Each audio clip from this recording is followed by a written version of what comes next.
All right. Hello, everyone, and welcome to Office Hours with the Data Superheroes, sponsored by Right Triangle. My name is Scott Hild, and I am the Director of Business Development and Marketing with Right Triangle. And I have with me today Tim Spreitzer, who is our resident Snowflake Data Superhero. And I'm also joined by Mindy Becker, who is our Associate Director of Data Governance here at Right Triangle. Right Triangle is a technology consulting firm. We are focused 100% on all things data. We are a Snowflake partner, and we really think about data in three different practice areas. We do cloud data management, we do data governance, which obviously is kind of our focus today, and we also do data engineering. So I will let Tim and Mindy introduce themselves here in a second. But our goal for today with Office Hours is really we're going to have a conversation. We're going to talk about some of the data governance features and capabilities that exist in Snowflake today, and also some things that are on the horizon, I guess you could say, pun intended, with Snowflake's new features and capabilities that are coming out under Horizon. So, Tim, I will let you introduce yourself first. Go ahead, buddy. Tim Spreitzer, Las Vegas, Nevada. I love Snowflake, all things Snowflake. So much better than what I used to have to work with. So if you're not on it, you should be. And my goal on this is really simply, especially for those that might be asking themselves, what is data governance? This is, it's a half hour. So this is going to be high level, just hitting some points. My goal is whatever I have to say, I hope you walk away and go, oh, okay, I get it. That's easy. I can do that. Yep. Awesome. And you do have a pretty good resemblance to your avatar here, Tim. I want to say, spot on. So, all right, Mindy, thanks for joining us. How you doing today? Good, thanks. Mindy Becker with Right Triangle. I've been with Right Triangle 9 years, and I love everything data governance. And so therefore, there's certainly things that I like about Snowflake, and I hope that at some point data governance becomes a sidekick. So I'm just waiting for my avatar to happen. So awesome. All right. Well, we are going to let Mindy kind of lead things off. So I will advance this slide and I will turn it over to you, Mindy. Thanks. If you're doing anything with data, then you really need to be doing data governance with it. That if you think of data as a product, and I hope that you do, then you can think of data going through a product life cycle. There's a design phase, there's the production phase, data quality phase, and go to market. And if you have that thought process, then data governance is what allows that to happen. It is a people and process engagement that uses software to improve it. Yeah, it's interesting that you say that. I think we hear a lot of people these days talking about data as a product, right? And just a way to think about how you work with your data. Yes. And I think if we continue that thought process as data is a product, then our 4 pillar objectives are how you do that. Data definition would be the same as design. Data source and lineage is the production factory. Data quality is universal. Everybody wants to make sure that you have a good product at the end. And data access and security might be a bit more keen to marketing. It's ensuring that your data is getting to the right crowd and only that crowd. So if we keep that in mind, then data definition in the design process is really defining your information, ensuring that it is available readily to the rest of your departments, but also the metadata around your information so that you're getting a comprehensive view of your information. And data source and lineage is helping you build that trust into the information. If somebody knows where it's coming from and where it's ending and how it's being interacted with in between, then you're really building that product loyalty right there. And then, like I said, data quality is universal. You want to ensure more data trust with that if you're continually checking your information and ensuring that it's hitting your policies, then that's fantastic. Data security and access includes privacy as well. So we're ensuring in this step that information is only getting to the intended users and it's being used as the source or the people insisted upon. Awesome. Awesome. If our 4 pillars are how you do it, then our 7 goals are why you do it. Because you want your information to be consistent, non-redundant, readily available in a timely manner, obviously secure, compliant with regulations, and performance. Awesome. So I think now let's map that to what is available in Snowflake today. Yeah, I think that's great. I mean, we love Snowflake at Right Triangle, but if we look at it from a data governance point of view, then we can start to look at what they have available based on our 4 pillars. And right here, you can see that they have a strong beginning in security and access. I feel like Snowflake went from a place of security and access and realized that governance was more than that and continued to grow out from there. That data definition with object tagging and classification being available, data source and lineage through object dependencies. And I mean, data quality is available. It's more on you as a user right now to produce what you want in Snowsight. You can do UIs, you can create your retro testing. But I feel like coming from here, we can really see how they've expanded more into the horizon. Yeah. So, I mean, it feels to me when we talk about this that this is, I guess, an evolution, right? Yes. As you said, data access and security, that's kind of always been foundational, fundamental to what Snowflake is all about. But it sounds like what is coming, that evolution is more of an all-encompassing, holistic view of data governance, along with access and security. Is that kind of a fair way to think about it? I do. I think that's a fair way of thinking about it. And I think the other way to think about how Snowflake works with you as a tool is it's doing the actionable items of data governance. That with the people and process, you get the thought leadership with your data governance committees and your stewards, but at some point you need a place and a location to put those into use. And so Snowflake is giving you in Horizon a centralized location for that. Awesome. Well, let's dive in and look at what is on the horizon. So, and at a high level, the way, right, keep in mind that the platform continues to evolve. What started out as a database, OMG, I mean, it is the data cloud now. So there's the issue of just, you can't build everything on day one. So Right. the folks behind this, they know what they're doing. You need to hire the people and build it out, and continues to evolve. So they're doing a fantastic job of adding these additional functionalities and features. So hopefully you don't have to bolt on as many add-on applications, etc. More and more native makes life easier for everybody, except for maybe the bolt-ons that they don't need anymore. Except for those guys, they need to figure out something else to do. Yeah.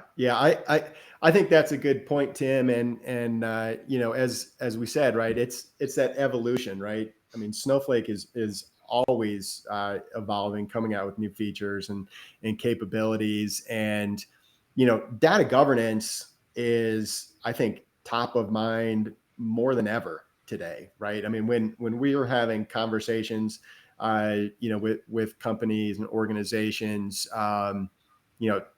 data governance always comes up, right? So, all right, Mindy, you want to give us the little bit of the overview of Horizon, and then we'll let Tim dive in and take a look at some of the specific features. But we'll let you do the overview, Mindy. Oh, Yes. and before we do that, I do want to say for everyone. What we're going to be showing you in these coming slides is actually Snowflake product marketing generated material. So we do have to put up the safe harbor and disclosure slide, and also forward-looking statement as well. So diving into some Snowflake material. Go ahead, Mindy. So I feel like, as we said, that Snowflake is the actionable items. So if we look at what their 5 different sections are, they've really boiled down our 4 pillars into these areas. And so if we start looking at it from a compliance point of view, and Snowflake, then compliance here is actually covering a couple of our pillars that has data quality aspects in it, as well as lineage. And why I'm excited about it in the Snowflake Horizon now is the data quality is out of the box to help you get started with this process, and you have a centralized location for that. And lineage is now a visual point of view. It's not a technical person doing object tracking. It's something that's out there that business users can use. So if we go from compliance to security, in this, it's very typical with what they've already done. Like we've said, they've been a strong suit with security in the past. It's just now available within the same bucket as Horizon. And from security to privacy, what I really enjoy is that they've recognized the nuances and the difference between the two. Many people hear security and they think it's all encompassing, but privacy takes on the nuance of individuals that are within the company too. It's ensuring that your information is being used as intended. And so putting their clean rooms here and making it available is really recognizing the difference between security and privacy. And I think that's great. What I am really excited about with interoperability is that, like we've said, Snowflake is becoming the source for cloud, but it recognizes that it still has limitations. And the limitations is Snowflake can only do what's within Snowflake. So to really get an encompassing data view of your information, you need an enterprise data catalog, and you need the ability to see everything, not just what's in Snowflake, but what you have other places.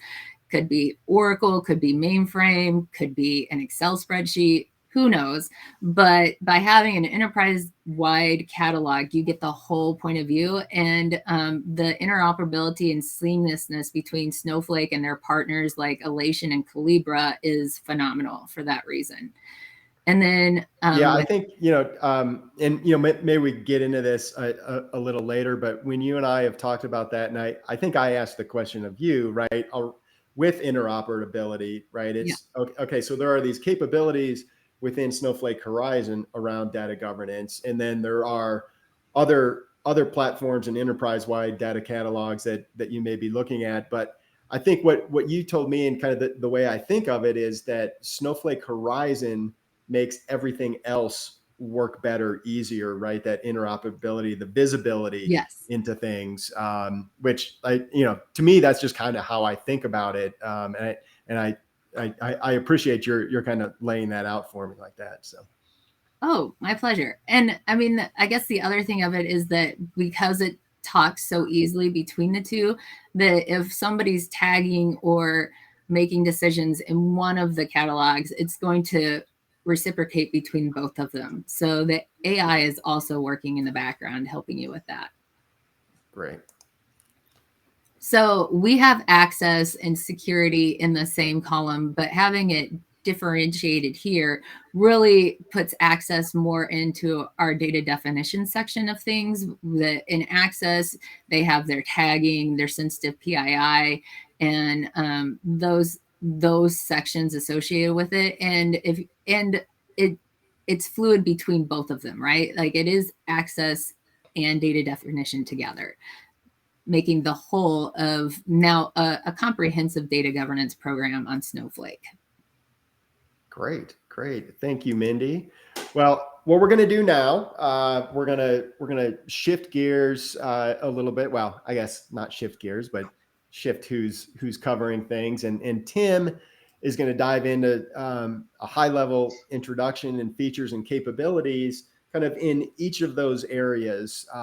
And I would say as full disclosure, with our amount of time that we have today,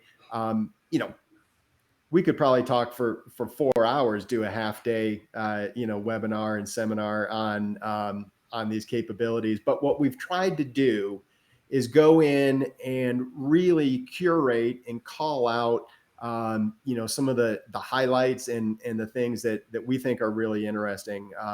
I'll say this when we wrap up as well. If anybody is interested in taking a deeper dive, learning more, reach out to your Snowflake account team, reach out to Right Triangle. We are more than happy to dive in deeper, or also just help you get connected to your Snowflake account team as well. So, Tim, you are up, my friend. Let's go. All right. Access history reads. So simply put, know every column that was read by every query. How do you do this? Well, there is a view that's automatically populated with this metadata. It's in the Snowflake database account usage schema. The view is called Access History, if you're not familiar with it. It contains a single record per SQL statement. So that's where you go look up what has happened.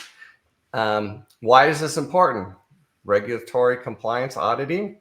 Yeah. Additionally, provides insights on popular and frequently accessed tables and columns to help you with your design, etc. And then the next slide is on rights. It's broken up here in 2 slides, but it's the same thing in the same place. The information is stored for both reads and writes in that access history view. Next. Sure. Object dependencies. What is it? Well, object dependencies refers to, there's a view out there called, guess, any guesses? Object dependencies, again, in Snowflake account usage.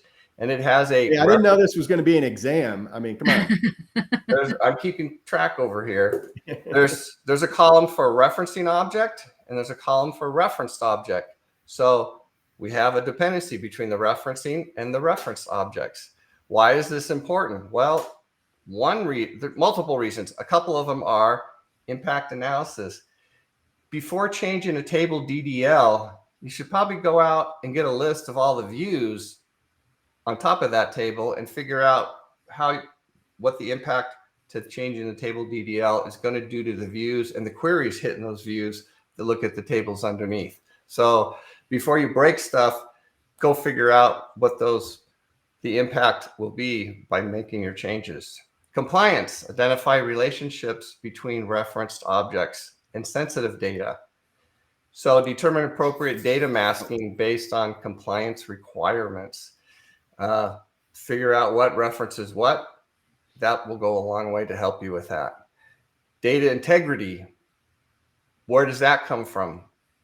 Well, it's having confidence that you know your data came from a trustworthy source. So I'm looking at data, but okay, where did it come from? Is that valid? Well, with object dependencies, you can see where it came from. That's a big deal, right? Next, data quality monitoring. So you'll notice in the upper right-hand corner, it's in private preview. So there's some new functionality features coming out that this slide talks to about out-of-the-box system metrics, or you can create your own that can be quickly applied across your whole organization. Automate periodic measurements of your metrics, of your critical data. They're simplifying this, given the tools natively built in. Under monitor, alert, troubleshoot, visualize trends that are automatically captured. So this helps simplify it, and you don't need to bolt on another product. You can do this natively right within Snowflake. Next, metrics. This speaks some to the out-of-the-box metrics, or create your own. It's kind of a continuation of the previous one with more details. Again, in private preview, more features that are coming natively right out of the box. It'll make your life easier. Next, data lineage UI. So today, out in Snowflake account usage access history view, there's the columns in there for column lineage. And today you can write a query against the view access history, and you can, in a results set from a SQL query, see your data lineage. Well, this takes it a step further, again in private preview, and that is it's an intuitive data lineage UI. So graphically on the screen, you can see what those relationships, what the lineage is. You don't need to write a SQL query. Makes it faster, speed up researching existing lineage, speed up dev work, what ifs, etc. So this is pretty cool where you don't have to go. I'm not afraid to write a SQL query, obviously, but some people you would rather just, and even me, it's faster. So this is a great thing. I think this is great for business users. Like you said, if you have problem with SQL querying, like this gets you there that much faster. Absolutely. Next, row access policies, right? So I want to speak to the people that aren't familiar with what this is all about, Snowflake. So that is determine which rows to return in the query result.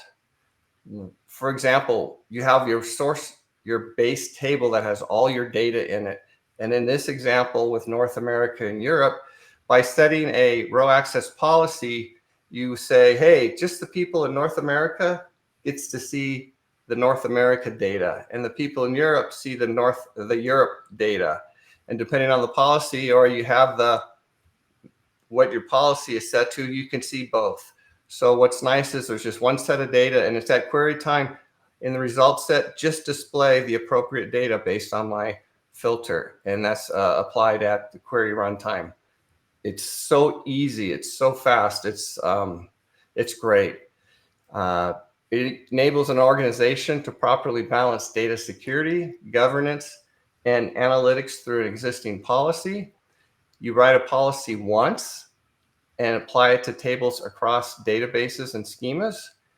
If you modify the row access policy definition, it automatically is applied to all tables it's applied to. You don't need to reapply it. It's just instantaneous. Boom, you're good to go. It's very powerful. Yeah, that's awesome. That's awesome. Dynamic data masking. So you define a data masking policy, and then at query runtime, instead of row level, this is column level. And you can combine the two. So for the different columns, you define a column, say this column is sensitive data. Then you apply a mask to it. Is the person that's running the query, should they be allowed to see the actual data? Should it be partially masked? For example, just show me the last four of the social, or completely masked and you can't see any of it. So this is at a column level, and this is very powerful. Again, you don't change your base data. The table stays the same. You don't make multiple copies, silo old data, what's the right version, yada, yada, yada. No, just at query time, each column you get to say who sees what. So the source data is untouched, unchanged, no additional copies. Again, like the other previous one, you write the policy once, you can apply it to thousands of columns across databases and schemas. If you modify that policy instantaneously, everything's updated. You don't need to reapply it. Additionally, this is kind of cool, unless you're a DBA perhaps, and you think you should be able to see everything. You grant data access by role or custom entitlements. So you can prevent roles such as account admin or security admin from actually seeing the data. So least privilege, right to know, etc. The account admin can't see the social security numbers, etc. The bank account numbers, they're masked. And the security officer says who gets to see what by defining the policy. And it's applied across everything. That is very powerful. So Scott, you can't see my social security number when you're account admin. Next, external tokenization. What's this all about? If you're not familiar with it, it's where you replace the sensitive data in Snowflake with a token. So the data is not actually in Snowflake. You can't have a data breach if the data is not there, right? Tokenize the data before it's loaded into Snowflake. It's detokenized at query runtime so the data can be seen by the appropriate people.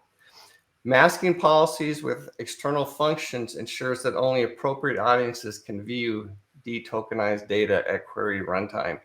The token, the data is stored externally, and that's where the external function comes in. And why is this important? Well, enhance data security to most sensitive data in your organization, obviously. You write a masking policy once, again, apply it to thousands of columns across databases and schemas. If you modify that policy instantly, everything is updated. You don't need to reapply. Grant data access by role or custom entitlements. Again, when Scott's in there as account admin, he can't see the sensitive data. He doesn't have rights to it. So data external tokenization is, again, very powerful.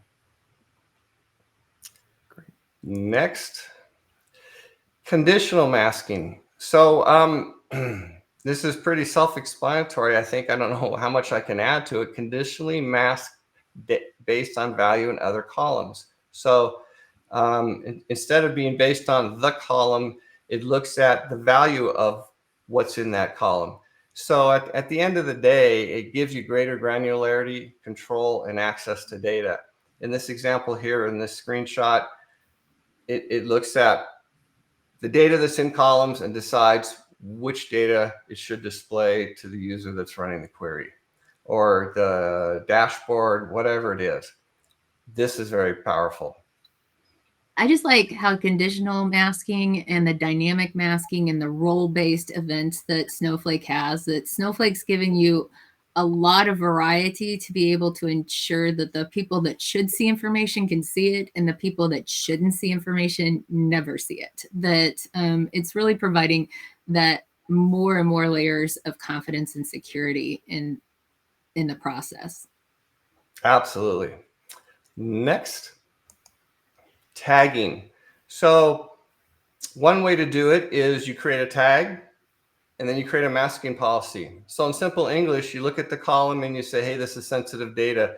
You make a tag called sensitive data, and then you apply it to each column.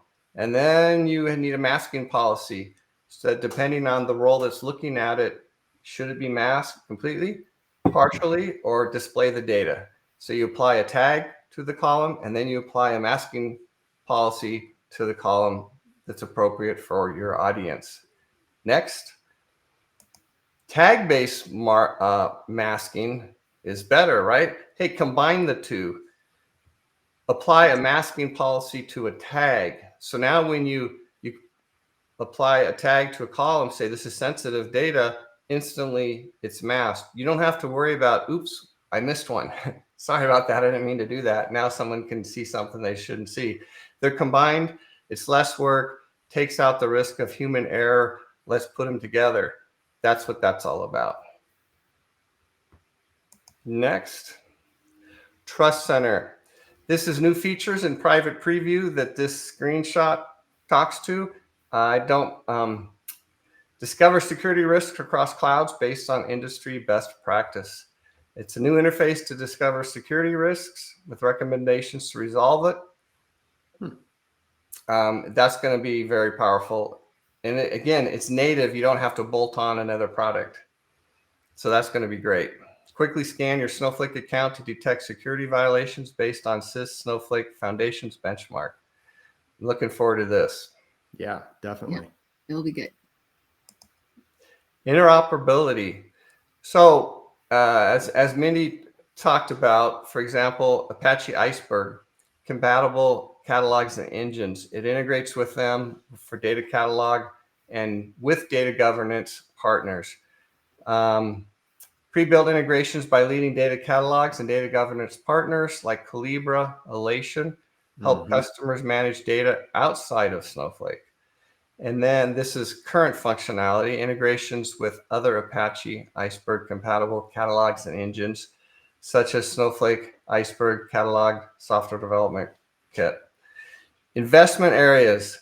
Snowflake is spending money, resources, increasing the capabilities, integrations with other Apache Iceberg compatible catalogs and engines. So the Iceberg Catalog REST API is in dev, and catalog integration for Iceberg and public preview coming soon. Great. This again, outside of Snowflake, bring your catalog together, catalog that stuff, have access to it, etc. And those are the slides I wanted to touch about. Yeah. Well, thank you very much, Tim. That was right. Admittedly, kind of the 10,000 foot view, the quick drive by, but I think it really gives a good idea of what's available today, how things are evolving, some things that are in private preview and coming out soon. I think just taking a look and maybe we'll sit on this slide for a second if folks want to do a screen snip or anything. But just a few of the resources that we pulled together. Tim, I don't know if you have any commentary on that. It's all right there. Snowflake hands it to you. If you're willing to go look at the docs and read through it, people are busy and don't have time to read docs, but sometimes you need to read the docs, and there they are. Yep. Awesome. And, I'll throw this up here. If, our contact information, as well as if anybody's interested, we put a little QR code up there that goes to the Right Triangle site, opportunities to learn a little more about what we do and get in touch with us as well. I mentioned it before, definitely reach out to your Snowflake account team for more information. We are happy to help you connect with that account team if you don't know who they are. And that, I think that wraps it up for today. Tim and Mindy, really appreciate your time today and walking through all of this. A lot of fun talking about data governance on Snowflake. Everybody have a great day. Thank you very much. Thank you. Bye-bye. Bye, everybody.